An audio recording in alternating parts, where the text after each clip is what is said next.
If you want to invest in real estate in Bali, you will come across Canggu at some point.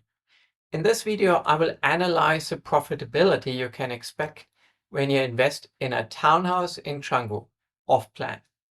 But first, let me start with a brief introduction on Canggu. And for that, we need to start with a very brief history lesson on the tourism in Bali.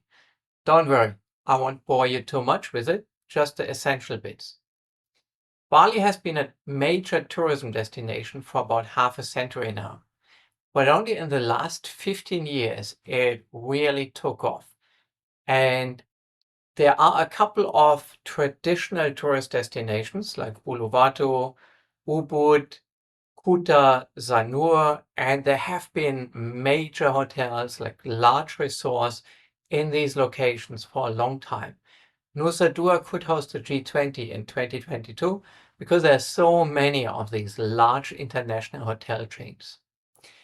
Now, Canggu joined that club only fairly recently, about maybe 10 years ago. And structurally, it's very different. You won't find these major and huge resorts over there. It's mostly small hotels, guest houses, villas, townhouses, small accommodation. And there isn't really much space to build something huge. What we see across Bali, in Uluwatu and even in Ubud, we see major developments, huge multi-hundred unit resource integrated developments with shopping mall, with co-working space, or restaurants, clubs, everything. But in Canggu, not so. Here it looks like accommodation-wise, it will stay on a small scale. Now that gives you an opportunity to be part of this ecosystem. In terms of visitors, we see mostly millennials from colder countries in Canggu. So younger people who want to spend a lot of money or who come there for a longer duration to work there. So we really have both. We have some of the biggest beach clubs in the world over there with Fins and Atlas, and people come there for a couple of days and spend lots of money. People come from the region or from Europe, United States.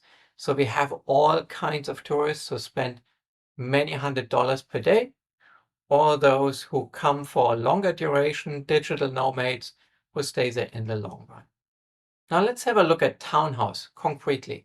Townhouse is basically a very efficient way to build. It's copy-pasted multiple times the same unit, so you can build more efficiently, more cost efficiently. It's a very efficient use of space. You don't need as much space around it like in a large villa with a huge pool, huge park or garden around it. And that makes it a lot more affordable to invest in it, and also a lot more affordable to run it and rent it out, which promises a higher profitability. Now, despite all that, given the small footprint, we can also aim for a more central, more attractive location. And we still have enough space to cater for all the amenities the guests want. Of course, the pool will not be huge, but a small plunge pool or a small swimming pool will work. And of course, we have a kitchen, we have a living room with a TV, we have nice bedroom, and there's quite a range in terms of interior design options. How nicely can you do it up? Most townhouses have 1 or 2 bedrooms. There are also some with 3, but it doesn't get much bigger than that. One of the key features is privacy. So compared to a hotel, if you want to stay in a townhouse, you aim for privacy, not so much service as in a large villa or a hotel. Now I picked out one specific off-plan development that has a sticker price of about 180,000 US dollar, and on top come additional cost from the interest during construction, public notary expenses. You have to pay for additional stuff like bed linens and plates in the kitchen, as well as a photo shoot to get it on the market. some additional stuff. Maybe you want to make changes to the furniture. So with all that, I calculate around 200,000 US dollar to purchase a townhouse and get it ready for the rental market. Now, the big question is, how much revenue can I expect to get? From that, I will deduct the cost that I assume to have, and then I know the profit compared to the purchasing price, and I know how that will work. When it comes to analyzing how much revenue we can expect in the future, it's a lot about making assumptions and some qualified guessing and analysis-based qualified guessing. And the closest approximation is really how much do we think this would make now, and assume next year or 2 years in the future, it will make roughly the same, hopefully inflation adjusted, maybe even more, we don't know. And understanding how much it would make today, we derive that from looking at very similar places that are close by and approximating how much revenue these places make today. So for that, I look at Airbnb, the largest platform in Bali for these kinds of rentals, and look at that area. I narrow the search down for entire place, having the key amenities that we plan to have here, like a kitchen and Wi-Fi and a pool, these kind of things. And then I select a range of objects that look like they're as similar as it gets.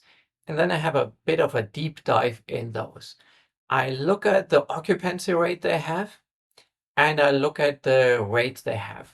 Now, of course, we have seasons in Bali, and that means Christmas time is peak season. That's the highest rate.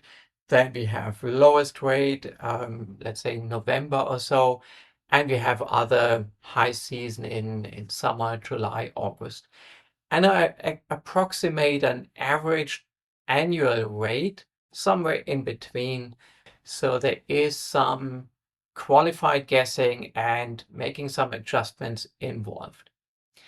As for the occupancy rate, I like to make these types of scenarios conservative. So I go with a 70% occupancy rate and just verify that the properties I look at meet this criteria, that they have or seem to have 70% or more occupancy rate in, let's say, the coming month, and also the next month look good.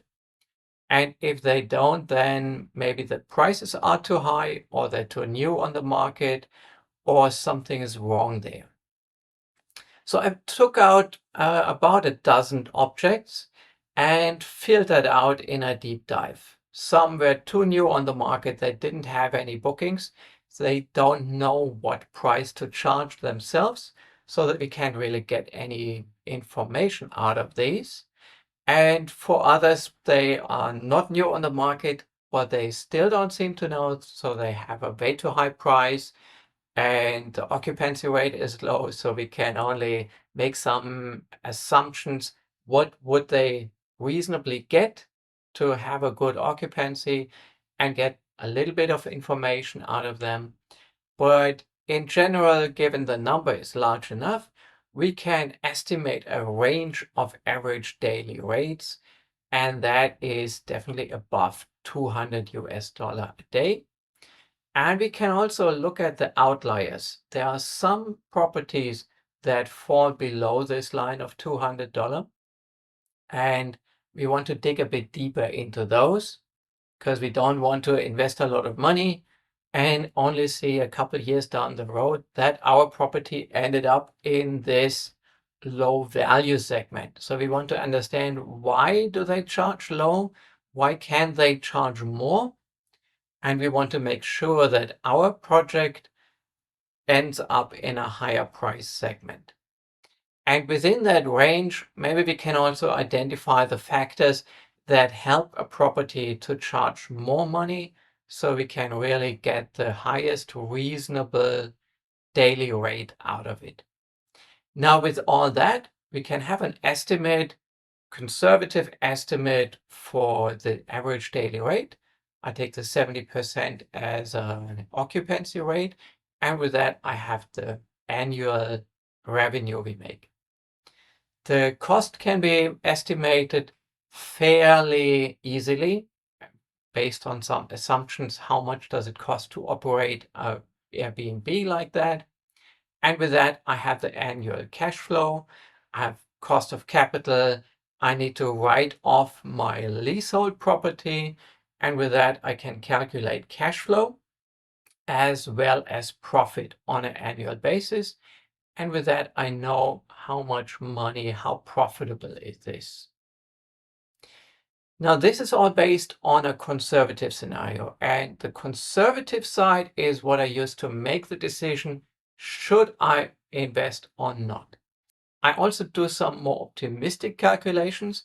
So I go with an occupancy rate of, let's say, 85%. Of course, you can have perfect months.